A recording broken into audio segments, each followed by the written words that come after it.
एक दुनिया समानांतर कहानी संकलन की अगली कहानी है टूटना। इसके रचनाकार हैं राजेंद्र यादव। इसके प्रमुख पात्र हैं किशोर और उसकी पत्नी लीना। इसमें बेमेल विवाह से संबंधित कथानक है। यह प्रेमचंद्र से भिन्न बेमेल विवाह है। इसमें वर्ग, भाषा, जीवन शैली और मानसिक अंतराल से संबंधित है। किशोर के मन में छिपी हीनता ग्रंथि तथा बेमेल विवाह से संबंधित कथन। जब वह संज संवरकर बाहर निकलती तो किशोर उसे देखता रह जाता। उसे लीना के सौंदर्य और सौंदर्य बोध पर गर्व मिश्रित संतोष जरूर होता, लेकिन पीछे कहीं रीढ़ के भीतर आशंकित भय सुरसुराया करता। सचमुच वह लीना के लायक नहीं है। अगला कथन है, उसका गट गट पानी पीना, चप चप खाना और हरिओम की लंबी डकार के साथ तृप्ति का संतोष करना लीना को पसंद नहीं। यह जानते हुए भी वह उसे चिढ़ाने के लिए यही करता हुआ खाता। अगला कथन किशोर के मन में छिपी हीनता ग्रंथि से संबंधित है। विस्काउंट नहीं प्रोफेसर साहब, वाइकाउंट बोलो।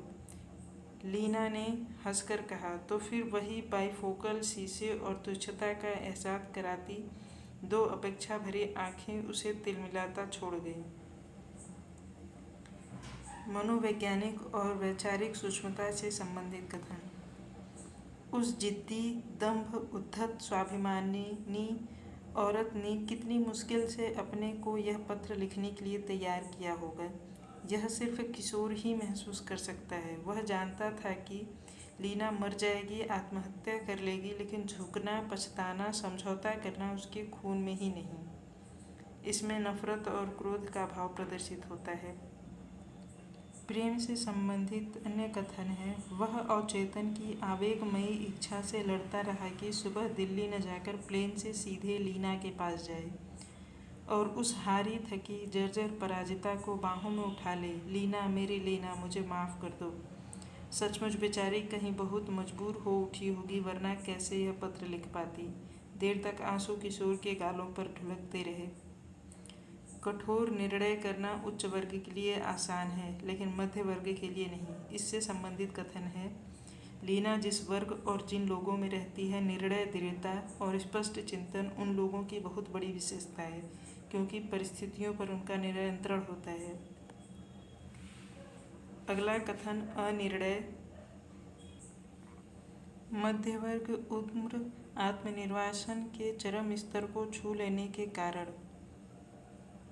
इससे संबंधित कथन है, 30-35 की उम्र तक आदमी में उत्साह होता है, 40-42 तक थकान शक्तियों को चूस डालती है।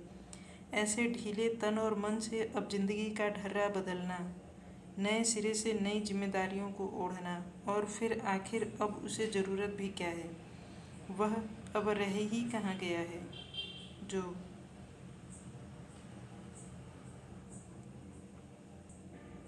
इस कहानी के शिल्प में प्रतीक कथाएं प्रयुक्त हुई हैं, जिससे संबंधित कथन दो पंजा लड़ाते हुए व्यक्ति व गांधी जी की हत्या से संबंधित है। इसमें फ्लैशबैक, चरित्र टूटे और आधे अधूरे अंतर्द्वंद प्रयुक्त हुआ है।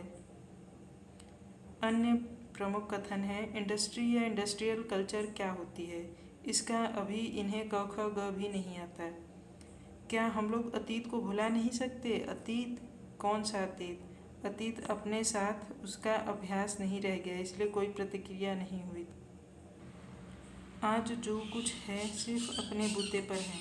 आपके संघर्ष को वे नहीं समझेंगे तो कौन समझेगा? तुम सिर्फ इन्फीरियोरिटी कॉम्प्लेक्स के मारे हुए हो, इसलिए तुम्हें मेरी हर बात वह नहीं लगती जो होती है, उसके पीछे और बातें दिखती हैं। अन्य कथन है, सभी से गलत निर्णय हो जाते हैं। पूरे होश हवास में सारा आगा पीछा सोचने के बावजूद हम लोग एक दूसरे के लायक नहीं थे।